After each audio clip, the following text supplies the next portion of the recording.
الحمد لله القديم في الأزل له الوجود البقاء في اليزل وصلوات الله مع السلام على محمد سيد الهنان وصلوات الله مع غفرانه على يوسف سيد المبارك وعلى طلبة الأحياء منه والأموات وطول الأمور مع دوام نعمة لمديرنا عبد اللطيف يوسف أباجاورو ولمديرنا عبد اللطيف يوسف أباجاورو ولمديرنا عبد اللطيف يوسف أباجاورو ọpẹ́ ní fọ́lọ́run ìkẹ́gẹ́ fani Muhammad mo kí àwọn bàbá wa khalifa àgbà Ọlọ́run jẹ́ mi bàbá ogun nínú àlàáfíà mo kí gbogbo àwa ìjọ Mubarakah mo kí àwa alásàlátù Mubarakah mo wá kí àáfà gbogbo wa ọ̀gá gbogbo wa president gbogbo wa Dr. KK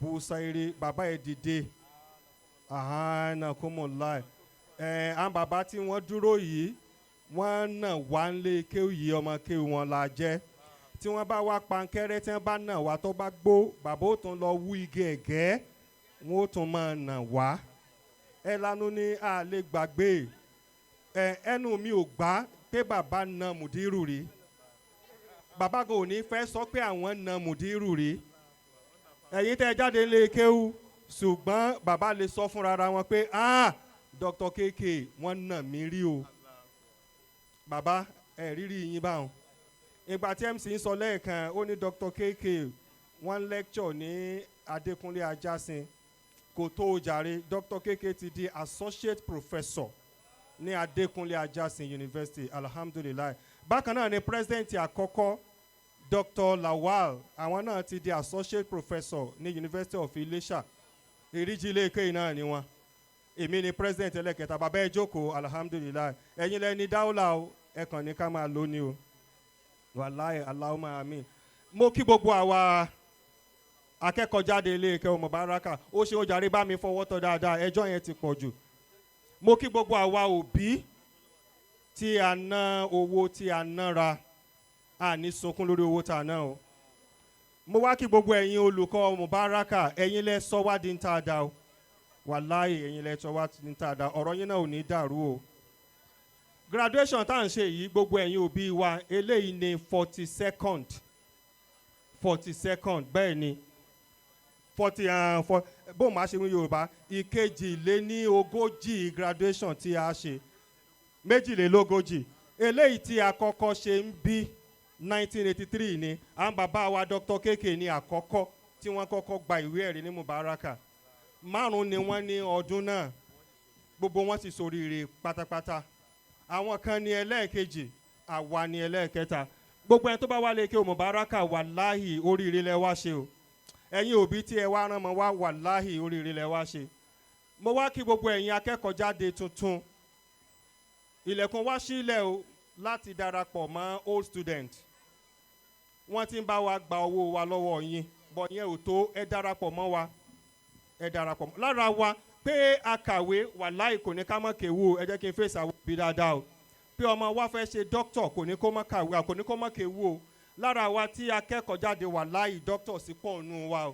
kódà tí wọn ò practice ní Nàìjíríà lọ́ọ̀yà sí pọ̀ nù wa wọ́n sì gba ìwé ẹ̀rí sanáwì accountant bẹ nínú wa tó ti charter wọ́n gba ìwé ẹ̀rí táwọn ọmọ yìí ń gbà lecturers wa pọ̀ imam wa pọ̀ kódà àwọn olùṣòwò pọ̀ tí wọ́n ti lówó bàbá ń sọ nǹkan ní àná wípé ẹnìkan lára àwọn ẹnìkan wọ́n wá bí ó fi 2 million naira sílẹ̀ bàbá ò kàn sọ débi tó yẹ kí wọ́n ó sọ dé ni abẹ́rẹ́ so mo rọ àwa òbí àwọn ọmọ tó ń ṣe afla lẹ́ni dákun ẹ má jẹ́ kó tán síbí ẹ má jẹ́ ká dúró síbí mo tó wá rọ àwa òbí lẹ́ẹ̀kan sí ọ̀rọ̀ mi ò gbúdọ̀ pọ̀ ìṣẹ́jú márùn-ún náà fún mi ẹ dákun yóò ní àwọn ìwà kan tí àwọn ọmọ wa lè máa wù nílé lélẹ́yìí tí ò dáa ayé ti dá dojú kejì àfi ká má wí nǹkan míì ẹ dákun ẹ má jẹ́ kí etí bàbá wa mùdírù kó di sí i à ń gbọ́ àwọn nǹkan kan tí òdùn máa wa kiri jí nínú àárọ̀ yìí mo dé mo rìn káàkiri mo rí àwọn ọmọ ilé kéékèèké wọ́n ń gbá bọ́ọ̀ níbẹ̀ yẹn mo wá rántí pé báwa náà ṣe gbanu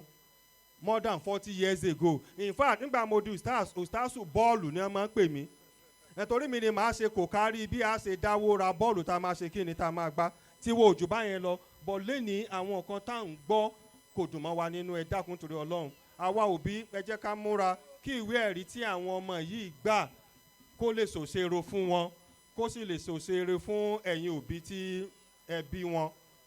Ẹ dákun torí Ọlọ́run, kó sì lè sòṣèrè fún ilé ẹ̀kọ́ Mubarakah tí a ti kéwu. Fún àwa tí a wá gba ìwé ẹ̀rí thanawi, mo rò pé ń gbọ́ mi dáadáa, àwa tí a ti ní àǹfààní àti lọ léèwé nínú wa tàbí tí aláǹfààní àti lọ léèwé tí ò parí, bàbá wa mùdírù ti sọ lánàá, wọn ò tuntun sọ lẹ́nìí, àwọn courses tẹ́ ẹ lè ṣe wà tí ó sọ yín di ẹni tó kàwé. Ara wọn ni MBAIS, mo rí nínú speech wọn lánàá. Fante University àwọn náà ń ṣe DAIS, Diploma in Arabic, Islamic and International Studies, àwọn náà ń ṣe. So ìyẹn túmọ̀ sí wípé o gba ìwé ẹ̀rí thanawi o ò lè kàwé, ìyẹn ò sí ń bẹ̀.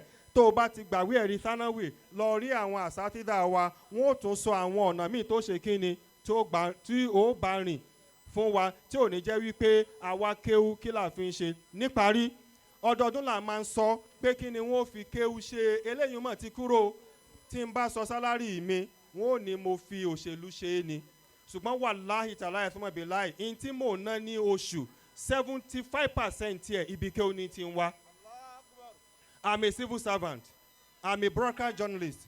I work for OSBC. Mo ń gba salary. Ṣùgbọ́n iye tí mò ń ná ní oṣooṣù, nígbà tí mo mú báírò tí mo ṣe ìṣirò rẹ̀, 75% ẹ̀ ibi kéwú ni. Torí wọn ó pè mí ní MC, máa gbowó. Wọn ò ní kí n wá ṣe lecture yìgì, máa gbowó. Wọ́n á ṣe lecture eléyìí, máa gbowó. Wọn ò ní kí n wá ṣe jingle, máa gbowó. Ẹ bá place jingle, máa gbowó. Gbogbo jingle tí mo wá ń ṣe lórí kéwú ni. Ní OSBC ní tó lé ní 20 ọdún sẹ́yìn, tẹ́ ẹ bá gbọ́ jingle Ramadan tàbí iléyá, èmi ni mò ń ṣe, owó mi mò ń sì ń gbà. So ó ti kọjá wípé kí ni ọmọ ń ṣe, kí ló fi kéwú ṣe. Gbogbo àwọn ọmọ wa wọn ò fi ṣe ohun rere o. Tó bá wá ń béèrè wípé bá a ṣe ń sọ yìí, tó o tún béèrè pé kí náà fi kéwú ṣe, mùdírù rèé o, bàbá Mufasiru rèé, ìtàn fi kéwú ṣe nu.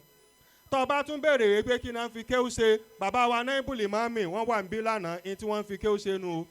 Bí ò bá tún wá yé ọ, tó bá ní kí náà fi kéwú ṣe, Dr. KK Busarire o, ìtàn fi kéwú ṣe nìyẹn o. Wassalamu alaikum wa rahmatullahi wa barakatuh. Mo kí bàbá wa kábíyèsí, bàbá wa aláwo. Mubarakah ti ní àjọṣepọ̀ eléyìí tó pẹ́ pẹ̀lú awo débi wípé a tún ní Mubarakah láwo. Nígbà tí àwa kéré, tí mo ní àwọn ọ̀gá wa máa ń nà wá ní pankẹ́rẹ́, tó bá ti dìgbà mòlúdì, àwọn náà ni wọ́n ò líìdì wa lọ awo, à lọ ṣe mòlúdì bẹ́ẹ̀. Bàbá kábíyèsí kẹ́mi yín ogun. Wassalamu alaikum wa rahmatullahi wa barakatuh.